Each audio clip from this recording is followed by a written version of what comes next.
Beaucoup d'opportunités d'embauche dans ce métier. Actuellement, il faut dire ce qu'il est, il y a énormément d'éducateurs qui sortent par an, que ce soit en A2, que ce soit en A1, et des écoles partout. Donc les places deviennent limitées, on va dire ça comme ça. Oui. Donc c'est pour ça que moi, en tant qu'éducatrice à l'heure actuelle, je vous conseille que lorsque vous allez faire vos stages, de vous donner à 200%. C'est ce qui fera que vous allez marquer des points au moment où vous allez sortir. Parce que dans 80% des cas, vous allez vous faire engager là où vous avez été faire des stages. La preuve, mais il n'y a pas que moi. Il y a plein de gens autour de moi qui travaillent là où ils ont été faire un stage. Pourquoi? Parce qu'ils ont... Et pourtant, je n'ai fait qu'un stage en 6e année secondaire de mon A2, quoi. Donc, vous voyez, je trouve que ça dépend de l'investissement que vous y mettez, de la manière dont vous prenez les choses. Pour vous démarquer à l'heure actuelle, c'est ce qu'il faudra faire. C'est vraiment de faire un excellent stage, de montrer que vous en voulez, de vous montrer intéressé, informé. Quand vous arrivez dans une institution, déjà limite savoir un peu comment c'est dans le projet PEDA, etc. Qu'est-ce que c'est ça? Qu'est-ce que vous allez rencontrer comme problématique? Et ça, franchement, quand vous arrivez sur un endroit de stage, vous avez déjà... Allez, bien sûr, il faut poser des questions, etc. Et on est là pour ça. Et moi, je préfère un stagiaire qui arrive en stage, qui pose plein de questions sur l'institution, qui va vraiment montrer l'intérêt, parce qu'à l'heure actuelle, ça se perd. Donc forcément, tout le monde est sur le marché de l'emploi. Personne ne trouve, parce que personne, quelque part, ne se démarque réellement des autres. Pourquoi je vais te prendre toi? Pourquoi je vais pas te prendre toi?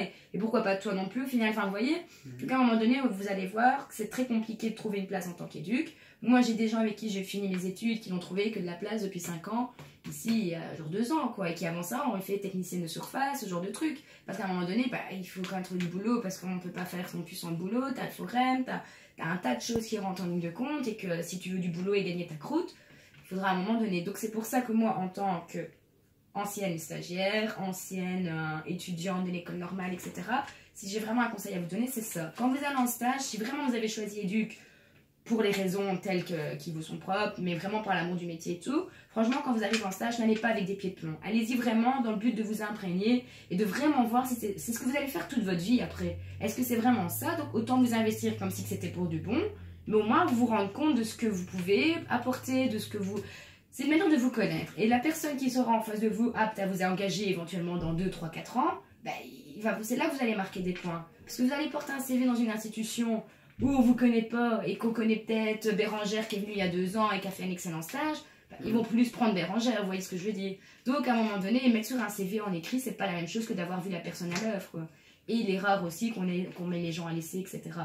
Donc si vous voulez vraiment à un moment donné, parce que comme je vous dis, c'est vraiment bouché, que ce soit A2 ou A1, même si on engage plus des A2 parce que financièrement c'est beaucoup plus rentable, c'est beaucoup plus intéressant, sachez qu'ici c'est que des A1 par exemple. On n'engage pas d'A2 pour le moment, mais jamais. Il n'y a jamais eu un éducateur qui était A2, et s'il était A2, il a demandé de faire une formation pour avoir son A1. Donc il y a quand même encore quelques institutions, mais ça devient très rare. Maintenant, vous pouvez aller travailler dans d'autres institutions, on en demande beaucoup, mais les places sont chères parce que on ne peut pas engager 50 éducateurs et qu'il en faut 15 et que on est peut-être, il y en a encore peut-être par an qui sortent 500 d'éducateurs. Quand vous reprenez toute la région Wallonie, avec les écoles de promotion sociale, les écoles de secondaire du A2, plus les écoles normales, Tournai, Mons, et du côté de Liège ou Namur, je ne sais plus trop, vous imaginez le nombre de personnes que ça fait, enfin... Donc c'est pour ça que quand vous irez en stage, pensez à moi et misez sur vos compétences, ce que vous aimez bien faire, et montrez-vous vraiment motivé, quoi. Ça peut vraiment marcher, vraiment. À l'heure actuelle, si vraiment vous voulez faire éduc, c'est ce qui va vous décaler du reste. Il faut vraiment que vous arriviez à vous démarquer. C'est vraiment un conseil que je vous donne. Parce qu'effectivement, voilà.